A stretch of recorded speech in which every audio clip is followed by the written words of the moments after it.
Hello, ഇന്ന് രാവിലെ നമുക്കിവിടെ ബ്രേക്ക്ഫാസ്റ്റിന് നൂൽപുട്ടായിരുന്നു കേട്ടോ. അപ്പോൾ രാത്രിയിലേക്ക് അത് ബാക്കിയായപ്പോൾ ഞാൻ നൂഡിൽസ് ആക്കി മാറ്റി കേട്ടോ. അപ്പോൾ ഇത് ടേസ്റ്റ് ഉണ്ടെങ്കിൽ മാത്രം പോസ്റ്റ് ചെയ്യാമെന്ന് കരുതി എടുത്ത് വെച്ച വീഡിയോ ആണ്. ലാസ്റ്റ് ഇത് സൂപ്പറായിരുന്നു കേട്ടോ. അതുകൊണ്ടാണ് ഞാനിത് പോസ്റ്റ് ചെയ്യാൻ കാരണം. അപ്പോൾ ആദ്യം ഒരു പാൻ ചൂടാക്കി ഓയിൽ ചൂടാക്കിയ ശേഷം കടുക് പൊട്ടിക്കുക. ഒരു സവാള അരിഞ്ഞത് ഇട്ടിട്ടുണ്ട്. അതൊന്ന് സോട്ട് ചെയ്ത ശേഷം മഞ്ഞൾപ്പൊടി, കുറച്ച് മീറ്റ് മസാല ഇല്ലെങ്കിൽ ചിക്കൻ മസാല ആഡ് ചെയ്യുക കേട്ടോ. പിന്നെ മുളക് പൊടിയും കൂടി ആഡ് ചെയ്തിട്ട് നല്ലോണം ഒന്ന് ഇളക്കി കൊടുക്കുക. ഉപ്പും കൂടി ഇടണം. എന്നിട്ട് അതിന് ശേഷം നമ്മൾ ഹാഫ് ലെമൺ ജ്യൂസ് ആഡ് ചെയ്യണം. പിന്നെ ക്യാരറ്റ് ഇതിലേക്ക് അടിക്കാൻ കിട്ടുന്നത് നല്ലതാണ്. ഒരു ഹാഫ് ക്യാരറ്റ് ഞാൻ എടുത്തിട്ടുണ്ട്. എന്നിട്ട് പിന്നെ ഇത് ബോയിൽ ചെയ്ത് വെച്ചിട്ടുള്ള നമ്മുടെ ഗ്രീൻ പീസാണ്, അതും കൂടെ ഇതിലേക്ക് തട്ടിയിട്ട് നല്ലോണം ഇളക്കി കൊടുക്കുക. ഒരു ഇത്തിരി മല്ലിപ്പൊടി ആഡ് ചെയ്തിട്ടുണ്ട്, കുറച്ച് ആഡ് ചെയ്താൽ മതി.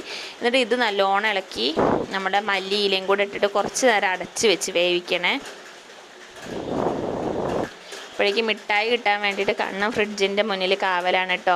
പിന്നെ നമ്മുടെ ബാക്കി വന്നിട്ടുള്ള നമ്മുടെ ഇടിയപ്പം ഇതിലേക്ക് തട്ടിയിട്ട് ഒന്ന് നല്ലോണം ഇളക്കി കൊടുക്കുക. പിന്നെ നൂഡിൽസ് പോലെ അങ്ങനെ വലിഞ്ഞ് നിൽക്കൂല കേട്ടോ. നമ്മൾ ഇളക്കി കൊടുക്കുന്നതിനനുസരിച്ച് അതിങ്ങനെ പൊട്ടി പോകട്ടെ. പക്ഷേ അത് ടേസ്റ്റിനൊരു കോംപ്രമൈസും ഇല്ല കേട്ടോ, ഭയങ്കര ടേസ്റ്റാണ്.